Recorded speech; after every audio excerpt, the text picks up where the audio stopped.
500 વર્ષ પછી જ્યારે મા મહાકાળીના શિખર પર ધજા લહેરાઈને ત્યારે દરેક ગુજરાતીનું હૈયું ગૌરવથી ભરાઈ આવ્યું હતું. અહીંની સીડીઓ ચડશો તો કદાચ થાક લાગશે, પણ ઉપર પહોંચતા જે નજારો દેખાશે એ જોઈને તમે બધું જ ભૂલી જશો. આસ્થા અને આધુનિકતાનો આવો સંગમ બીજે ક્યાંય નહીં મળે.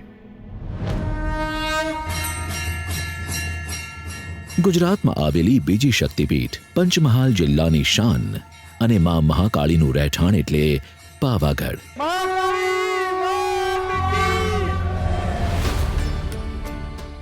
ડુંગરની ટોચ પર બિરાજમાન માતાજીના દર્શન કરવા જવું એક રોમાંચક અનુભવ છે.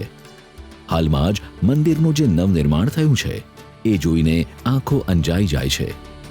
વિશાળ શિખર અને મંદિરનું પ્રાંગણ હવે એટલું મોટું છે કે હજારો ભક્તો એક સાથે દર્શન કરી શકે છે. અહીં વિશાળ પ્રદક્ષિણાપથ, ભક્તો માટે વિશ્રામગૃહ અને પીવાના પાણીની આધુનિક વ્યવસ્થા ઊભી કરવામાં આવી છે. પર્વત પર ચડવા માટેની સીડીઓનું નવીનીકરણ કરવામાં આવ્યું છે અને રોપવેની ક્ષમતા વધારાઈ છે, જેથી ભીડના સમયે પણ પ્રવાસીઓને તકલીફ ન પડે. પર્વતની તળેટીમાં આવેલા ચાંપાનેર હેરિટેજ સાઇટની જાળવણી માટે પણ પુરાતત્વ વિભાગ અને ટુરિઝમ વિભાગ સાથે મળીને કામ કરી રહ્યા છે, જે ઇતિહાસ અને ભક્તિનો સંગમ કરાવે છે.